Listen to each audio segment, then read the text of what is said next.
Hello, my little buzzlings, and welcome to The Tea with B, a podcast where nothing is off limits. Spill the tea by contacting us on both Twitter and Instagram at The Tea with B, or email us at theteawithbpodcast@gmail.com. On today's episode, we are talking about non-fungible tokens, or NFTs. They seem to be taking the crypto world by storm, and everyone from Melania Trump to Snoop Dogg seem to be jumping on board with their own. But what does it all mean? Here to help us understand some of the aspects of what NFTs are and where the value comes from is a regular investor himself, John A. Polinar. Welcome, John. Thank you. Thank you for having me. John, can you tell us a little bit about yourself and how you got into the NFT space? Yeah, of course. Right now, I'm working for a media company called Inside.com, and we basically produce newsletters, reports, as well as hold events for different, different sects of like investing. So we cover everything from, like typical investing all the way through crypto. And then lately with the popularity of NFTs, we've been doing a lot of content and a lot of events around that, which has just led me to learn more about the space and really get interested. So now I find myself just spending like more time personally, like learning about the NFT space and seeing like where it can go and really just refining my knowledge around that. John, could I quickly introduce, you said typical type of investing is some of the things that Inside.com does and that you're involved with. Mm-hmm. So I think that seems to be a huge thing for a lot of people is crypto and NFTs are not seen as typical investments. So is that where a lot of people are having issues with accepting what NFTs are? It could be. It could be that or the fact that when you maybe speak to someone who's not receptive to NFTs, they don't understand where the value is coming from. And I think that's where a lot of that disconnect happens is not someone not understanding the space and understanding the future applications of it and just like trying to put like a price on, say, like a digital image. Mm-hmm. So there's a meme around, and I'm sure, and I think a lot of people have talked about it in the sense of NFTs are just 14-year-olds recreating JPEGs in their bedrooms and making bank off of it. Is that really the case? And where is the value in an NFT? I mean, I kind of know the basics, but could you kind of divulge that it's a little bit more than just a JPEG that's reproduced? Yeah, absolutely. And certainly like JPEGs are the popular items right now, but I think for future applications in NFTs and even applications now that are rolling out, like we're starting to see songs, tweets, even real estate transactions that are NFTs now. So I think opening it up from like that JPEG focus point might be helpful, but to kind of touch back and discuss that, sure, there are some kids in this space that are making money, building these collections, but really the value is coming from the community around a project. So when someone launches a project, typically they create like a Discord server and a Twitter, and they work really hard to build a community that serves as like a foundation and those early adopters of the project. And those people are in turn what is setting the value for the project. Because if you build a project with no community around it, then everyone can just sell their NFTs like right off the bat, and they're not going to hold them. We call those paper hands. So they'll paper hand the project, destroying the floor, which is the lowest sell price of the NFT. So you really need that community behind it, and you need them to believe in like your mission and your roadmap for the NFT project. Interesting. So there is a whole process. You can't just go on places like OpenSea and mint and sell right away and make a bunch of money. Yeah, unless you're like Gary Vee or like Logan Paul, like someone that is really well known, like if me or you were to do that, like no one would buy that. Right. Such as Snoop Dogg, who created his own, I don't know what it sold for, but it was millions. So someone who has a huge celebrity presence will have that ease going into it. But for other people, they kind of have to go through the effort. Could you talk a little bit about what a Discord server is? Because while I've heard the word, I don't think a lot of people know what that means. Discord is an app that basically grew out of Reddit. It started, I think, within like the gaming community as a way to just communicate. So think of like an instant messenger, but there's like different threads you could have. Like, are you familiar with Slack? Yes. So it's pretty similar to Slack.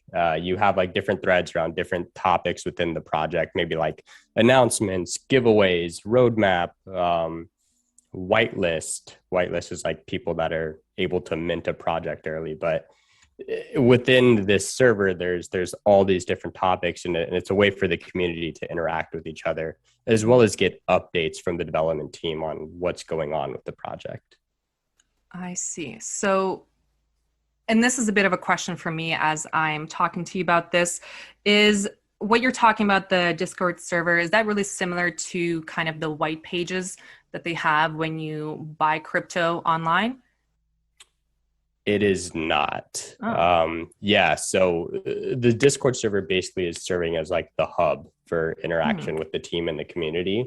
The white paper that you're talking about is like a technical document that's outlining the vision and the future of the project, the roadmap, as they call it. Interesting. That is very good to know. So, John, moving on in terms of specifically for yourself, I understand you were working with inside.com and that's kind of how you got into the NFT space, but you've invested in quite a few of them. Could you talk about the process of how you go about, finding a piece that you like or that you know will be popular, or how to even go about buying one? Because I know I've just tried buying it on OpenSea and it's a much more difficult process than I think some people think it is. Yeah, absolutely. So basically when I start looking at a project, the first thing I look at is that community aspect. I join the Discord server. I see like how the engagement is. I see if the dev team is responding at all, if they're answering questions.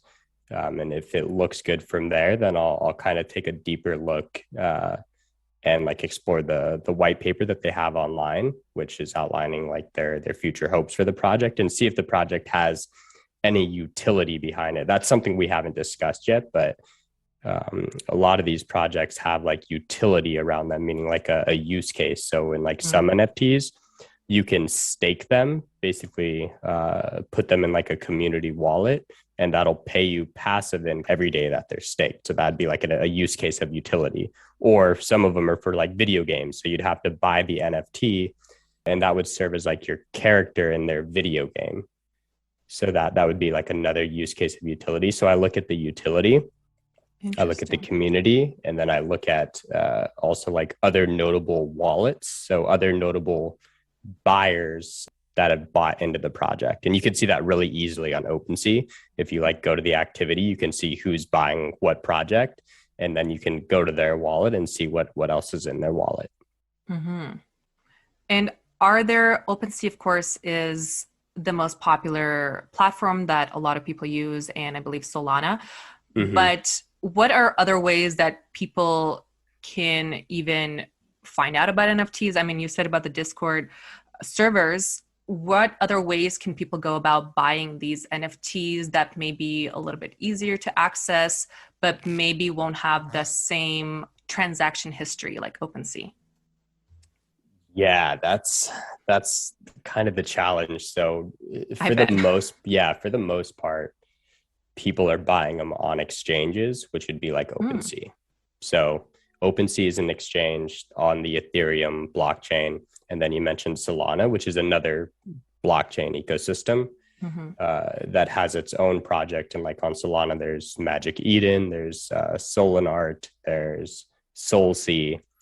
And these are bought with Solana tokens instead of Ethereum, which is OpenSea. But for the most part, you're buying from those exchanges, or when there's a public mint, when the public is able to buy an NFT before it hits an exchange, the website will have a place for you to connect your wallet to their website and buy directly from their site. That is very, very Hmm. interesting. And I think some people who are unfamiliar with the crypto world, a lot of this information is kind of, it can be a lot to handle. Yeah. Yeah. So, and I know a little bit, and that's why I can talk about it more. How can people find out more information if they want to be like you and are having these aspirations of investing in NFTs? It takes a lot of time. It takes so much time, but I It's think not that as easy as people make it out to be, right?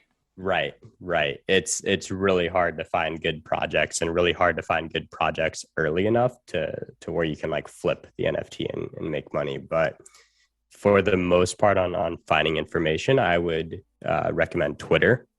Hmm. So Twitter's where I get a lot of my information on investing in general, even outside of NFTs. If you follow the right people on Twitter, like they'll give you a ton of really good content and really good threads of what they're investing in and what they're hopeful about. So I use that, and then from there I kind of go the Discord route, and then jump into like the Discord and see what else the community is saying. And then there's alpha groups within Discord, which are like these groups of people that are just sharing what they're investing in. That's very, very interesting. Mm-hmm. So people should do their own research and shouldn't just try to jump into NFTs just because everyone is talking about them. Yeah, absolutely. Do you, And basically the way I look at it is like crypto is already risky enough, and NFTs are like riskier than crypto. So you have to like really understand crypto before you jump into like the NFT space. Otherwise, you're probably going to get burned and lose quite a bit of money. right. And talking about the risk factor of crypto and the possibility of, NFTs being also risky, could we talk a little bit about that in terms of how do you approach and how do you deal with the fear that can come from possibly losing your investments? I I take more of a long-term approach in dealing with crypto. So basically there's different cryptocurrencies that like I believe in, which like Ethereum, Solana, Matic, that have I think a lot of room to grow, for their future for potential. So what I do is I just buy and literally hodl as they call it, and I just keep my eyes on like the long term gain of the project rather than like the day to day. I think that's fantastically said Yeah, because I think that is kind of the key to crypto and to NFTs is you have to think of the future. And personally, I was very anti crypto until a couple of months ago because I didn't see the feasibility of it. But now I see that it is the future. Do you agree with that statement, or what are you thinking about crypto and where it's heading? yeah, absolutely. I think it is going to be a big portion of the future. Certainly, as like we move more towards like a decentralized internet, like Web 3.0 is what everyone's calling it. It's going to be, I think it's going to really increase like the demand for crypto. And speaking about Web 3.0, I mean, Elon Musk just had a tweet in terms of he is asking where can he find Web 3.0. If you can, I don't know if I kind of understand the concept. I don't know if I could fully explain it. Do you mind giving us a quick understanding of what Web 3.0 is? Web 1.0 is kind of the original internet, right? The dial up Hmm. that most people, I know that I don't really remember, but Web 3.0 is where we're heading to, or are we Right. there already? I don't think we're there yet, Hmm. but I think things are definitely moving that direction. Basically, what it's going to be is, like a decentralized version of the internet. So right now we're very centralized. You have to go through like Facebook, or you have to go through your bank, or you have to go through like another website to do things, right? And they control all the data on what you're doing.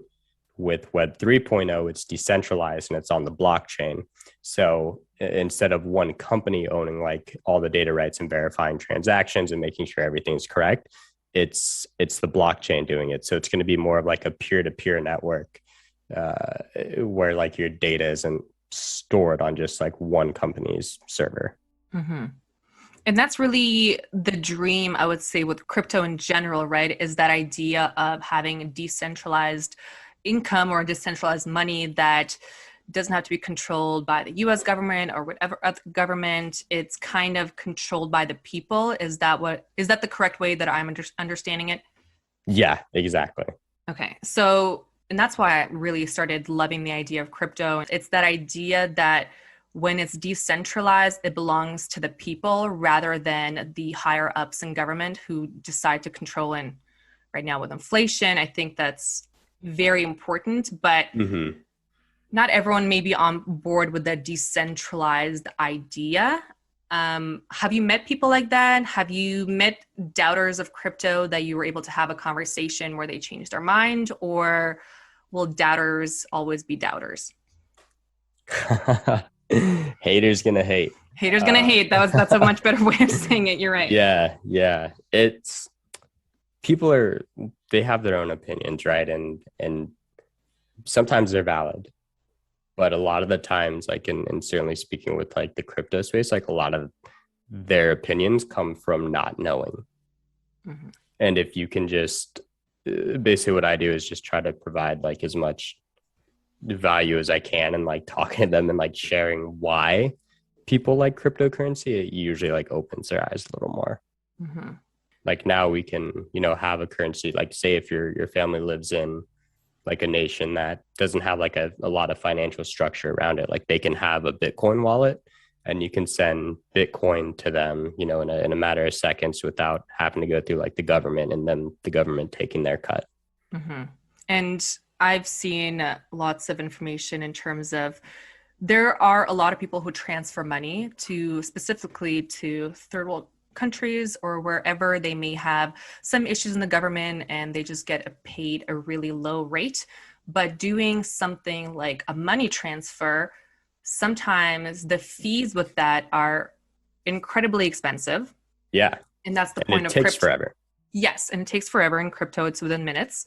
And I that's the idea that I love about crypto.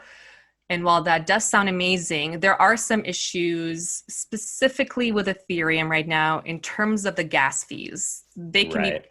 pretty ridiculous. And I kind of told you a little bit about my experience, how high they are. But could you tell the people what gas fees are and why they're so high right now? Yeah. So gas fees are basically just a transaction fee. Every time you use like a blockchain network, you have to pay a transaction fee more or less.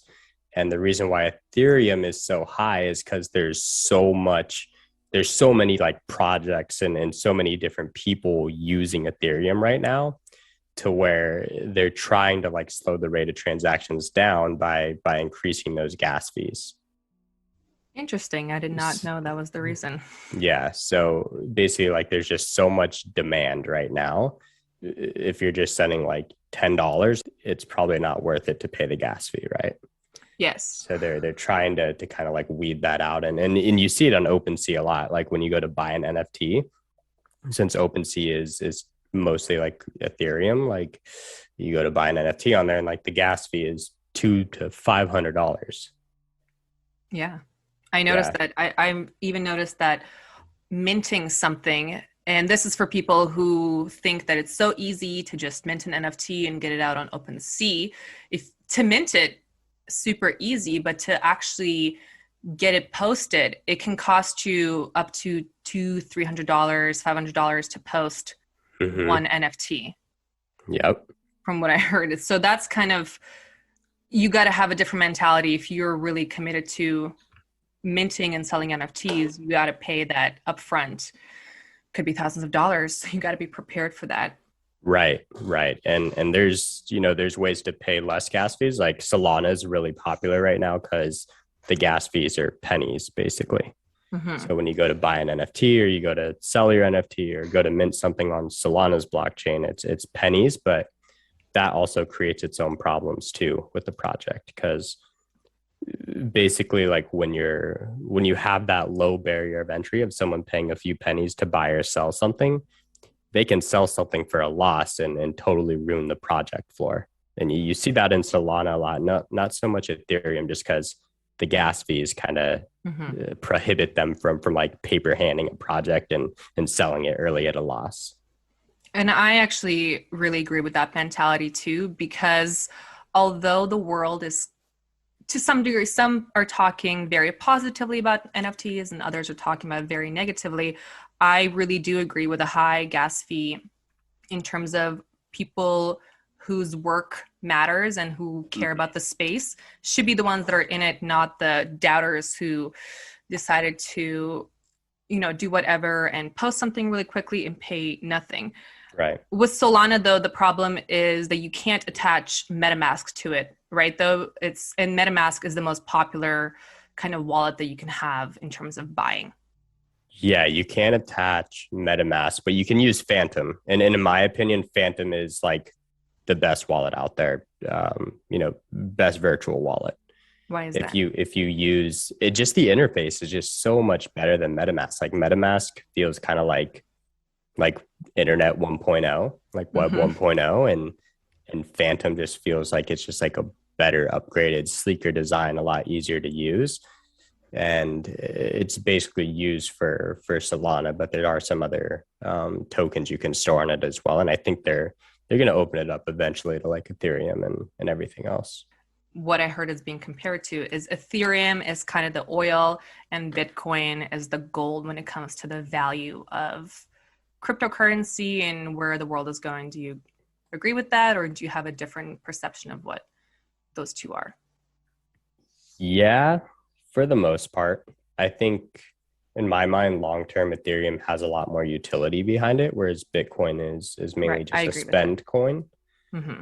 So we may see that flip, sometime in the future. But for now, since Bitcoin does have the popularity in the market, it has like that thought leadership and it has typically the most investment behind it. That's why the price is highest, more valuable than Ethereum right now. Right.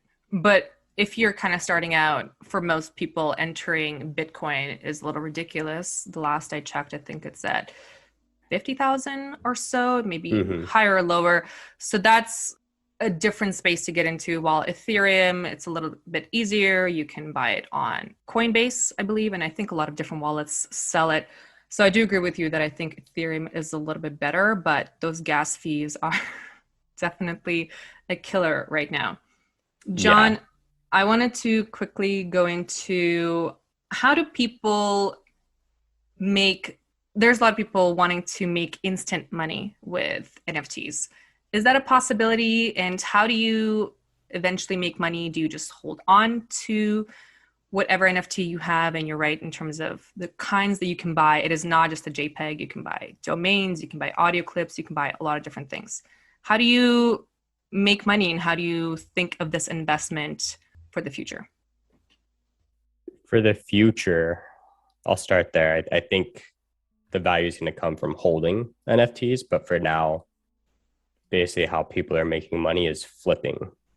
And you Hmm. have to get in early on a project to make money. Otherwise, you're going to lose money. So you have to get on like typically the whitelist. If you can get on a whitelist on a good project, you'll probably make pretty good money. So basically what the whitelist is like a list of wallets that they basically allow to buy the NFT earlier. So you have Hmm. to be engaged within the Discord server. You have to be like, engaged in the community. You have to be putting in work for them to say like, okay, you can be an early adopter of this project. And once you get on the whitelist, you can mint, anywhere from like 12 hours to 24 hours before the public can. So you Hmm. can mint it. You can pay, say for instance, you're paying, I don't know, zero point 0.2 Ethereum. You can mint it. And then once the public, if it's a good project and it has a good community around once the public can mint it, you can usually take that same zero point 0.2 NFT and flip it depending on what the floor is on an exchange. So Hmm. maybe you can take it and like flip it for like zero point 0.4, zero point 0.5, or maybe it just like moons. And there's a project on Solana called Catalina Whales, and right now like they're sitting at like a 15 SOL floor, so Wow. like almost 30 grand, and they started out as I think a 1 SOL mint. So like you paid basically like 170 to $200 to make it, and then they're selling minimum for like 30 grand within a week. Wow. but you have to be knowledgeable in terms of being at that level. Right. You have to be knowledgeable and you have to put in the work, the community. They I don't agree just with you. hand out like whitelists to everyone. You have to really be engaged and be providing them value as well. Hmm.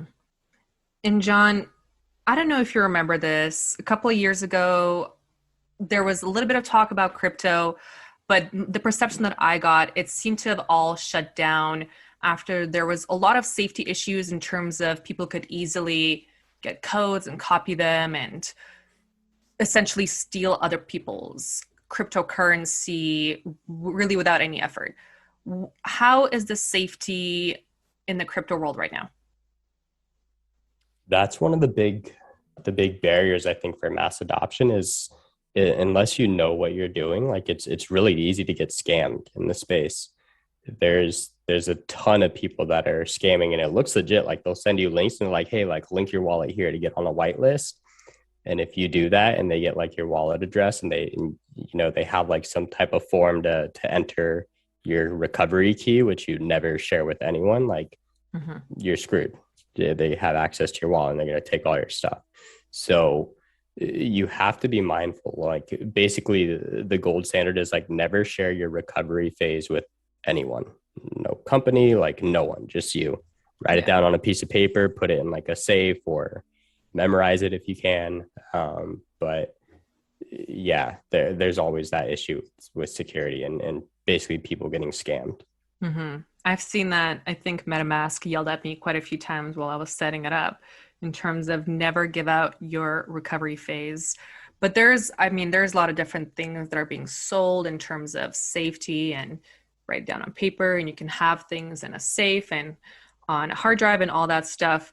So it is improving. People should not be, it's not the way that it used to be before. I remember there was like a skit where somebody was trying to give out gift certificate and they posted them on TV and then all those got stolen. It's not as bad as that, is Mhm. it? It's not that bad, So not it's a lot that safer bad, than it but was maybe 5 years ago, but still not a level that some people feel comfortable. yeah, I would say still not a level to where like a beginner could come in and mess around and not get scammed. Hmm. But the point is never share your recovery phase with anyone for the most part. Right. Yeah, with anyone. That is good to know. So, I mean, really, with NFTs, it comes down to be knowledgeable about what you're doing. I don't think it's a phase.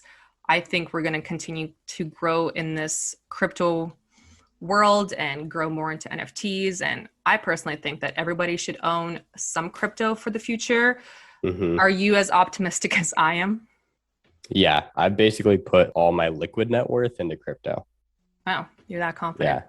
Yeah. I Amazing. mean, it's been just going up and sure it does have those dips, but long term, like if you look at the price of say like Bitcoin, like it's steadily gone up. Hmm. You just got to stick with it. The Yeah. same way that a lot of people stick with their typical quote unquote investments. You just got to wait it out. Right. But I'm trying to explain this the right way. When it comes to investing, classical investing, there's a lot of people who buy something in the morning and sell it by the time the bell closes. Crypto Hmm. is not like that, right? It's really about holding on. Yeah. I mean, there are day traders in crypto and you can make some money there, but most of the people that are making gains are the people that are holding projects long, like they're getting in on something early. So imagine buying Bitcoin when it was, I don't know, $200, Ah, the dream. and now it's, yeah, like imagine buying 10 of them and then right now it's worth 500,000. Exactly. Amazing. So, Mm-hmm. John, another thing that I wanted to talk about now, on top of being an investor in NFTs and the world of crypto, you were also an actor and you definitely have a face for it. Could Thank you you. could you tell us a little bit about that? Have you always had an interest and how did you get into it? I've always wanted to be an actor ever since, I don't know, I was young, probably like 8 or 9. And I was living in Phoenix. I grew up in Phoenix, Arizona, and I there wasn't really like anywhere to start here. Mhm. So I really didn't do anything with it, didn't pursue it until I moved to California after college. And it was 2014. I'm living in San Francisco and just so happened to be working in tech, still working for another startup in downtown San Francisco. And right down the street, there was a drama school called Beverly Hills Playhouse. It was one of their satellite locations. And basically, if you've never heard of Beverly Hills Playhouse, they have some like pretty good alumni like under them, like George Clooney, Patrick Swayze, Wow. Gwyneth Paltrow, Giovanni Ribisi, like the list goes on and on. So they've trained some really good actors. And yeah, they just had this satellite office conveniently right down the street from where I was working. And I was like, well, it's now or never. This is a sign. So I just started going to drama school 2 days a week after work. And it was long hours. I get off work around 5 and I would go there and not get home until like 1 a.m. ish, just because I'd have to take the BART home and then walk from the BART. Like it was just it took forever to get home. But yeah, I did that for a year. And then I moved to LA and went to the Beverly Hills Playhouse location in LA, was able to get an agent. And then from LA, I actually moved to Denver. I wanted to break into the New Mexico market, but I didn't want to live in Albuquerque. So I was really looking for like a cool city that was close to Albuquerque, and Denver fit the bill. And I already had friends there.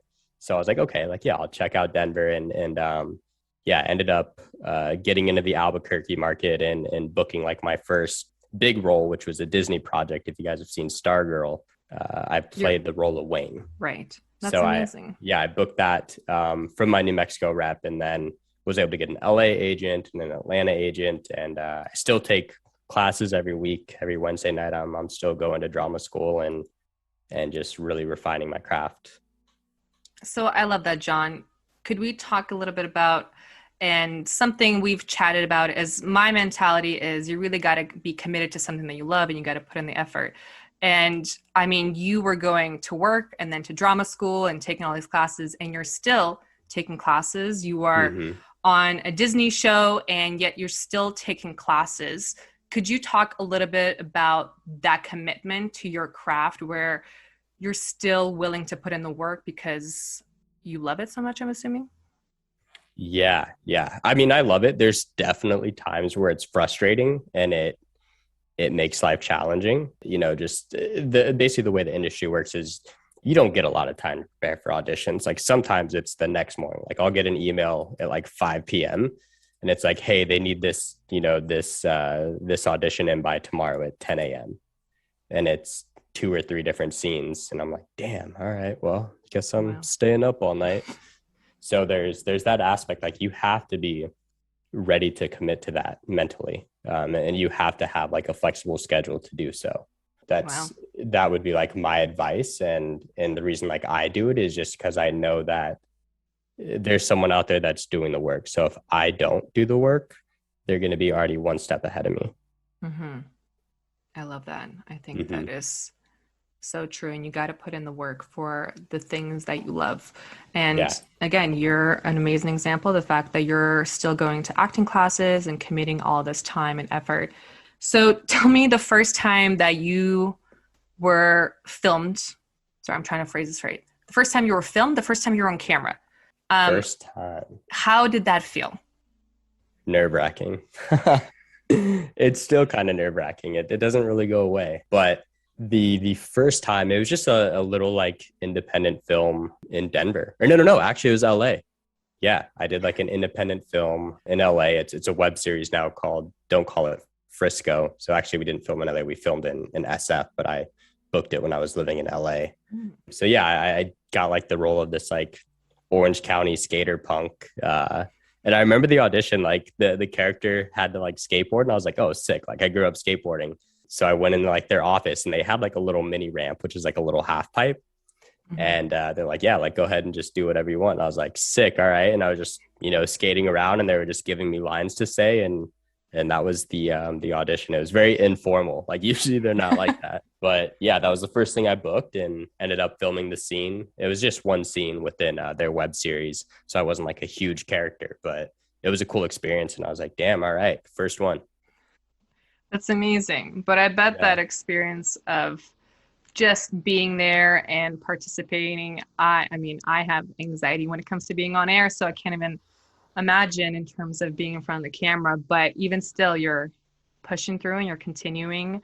And so, what about your other roles? Does it get easier? Does you said that fear never really fully goes away. So how do you continue being an actor while overcoming some of those hesitations? Yeah, it takes repetition. Like I remember even saying that to you, right? When Mm-hmm. you asked me, and I was like, you just need to do the repetition enough to where that the nerves will be there. Like the nerves will always be there, but like that anxious feeling of like looking dumb or messing up kind of goes away. And just like having the confidence to trust yourself, like that's kind of like what I do. John, how does your family feel about you being an actor, being in that world? Because there can be a lot of negatives that are said about acting and Hollywood and, the dark side of it all. How do you feel about it, and how does your family feel about you being in it? They're pretty supportive. My mom and my dad and my grandparents haven't really had any pushback. Thankfully, yeah, they've been really supportive. And I think they just know like I'm so stubborn. Even if they would have said anything, I'd have been like, well, I'm doing it anyways. Right. So yeah, they just been super supportive. I mean, there are like little jokes, like, the industry, and my brothers are always like throwing little jokes here and there. But in general, like everyone's really, really supportive and really stoked when I get stuff. Great.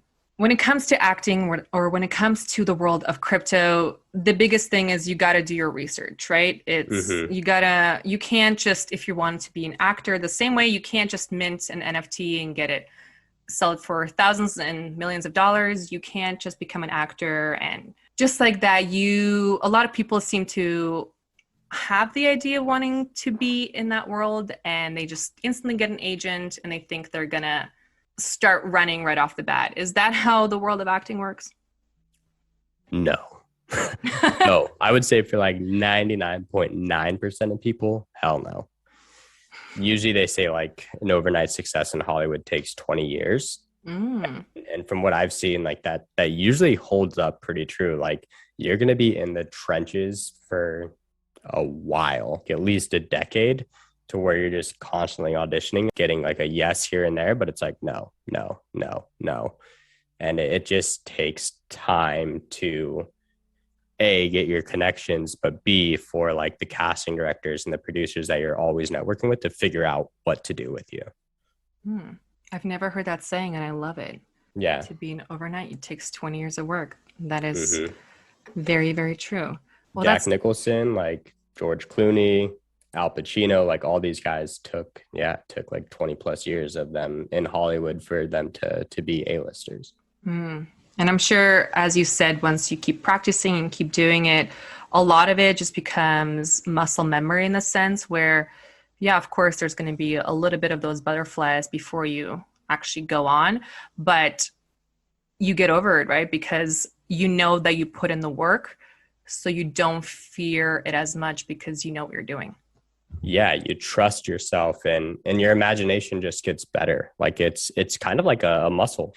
The more you use your imagination, or at least for me, the more I use my imagination, I feel like I'm getting better believing, these certain situations or circumstances in a scene, and putting myself really there emotionally. And that's what kind of helps drown out the fact that the camera's there. Cause sometimes you get so into a scene, and you're just you with your scene partner having those moments, and you kind of forget about everything outside of that until the end of the scene. And you're like, damn, I didn't see anything happening in the background. Wow, that's amazing. But Yeah. yeah, I bet that's you just got to get to that point where you're comfortable and you're good at what you do. And like you said, it takes 20 years to become an overnight success. Yeah. That's Got to amazing. put in the work. Exactly. John, is there anything else that you wanted to add before I let you go? Yeah. I started a clothing brand a couple of years ago, and it's called Upsaint. And basically, my mission for the clothing brand is to raise awareness around ocean cleanup and turtle conservation. Oh, So I'm making the shirts from recycled plastic bottles and then donating a portion of each sale back to either a turtle conservation fund or a nonprofit that's actively doing things within the ocean cleanup space. And if you want to check us out, www.upsaint.com. It's UPSAINT.com, or Instagram at upsaint. Awesome. I love that. I didn't know you were involved with that, but that is amazing. And I love anything to do with the ocean. John, you already dropped in terms of the website for your clothing company. Could you tell other people how they can get in contact with you, drop your handle if they want to speak to you about anything we had a conversation on today? Yeah, feel free to reach out to me. I'm probably the most active on Twitter. My Twitter handle is It's John Apolinar, so ITSJOHN APOLINAR. Or you can check out my Instagram at Just John Apolinar. Awesome. And we will have all of that linked in the information for this episode, so you can get in contact with handsome John if you'd like to speak about any of those subjects. And John, thank you again so much for being a guest on today's show. Such amazing information. Really appreciate it. Yeah, thank you so much for having me. And a very big thank you to everyone who tuned into this episode. Remember, when you are ready to spill the tea in whatever is going on with you, you can do so by contacting us on Twitter and Instagram at The Tea with B. And until next time, little buzzlings.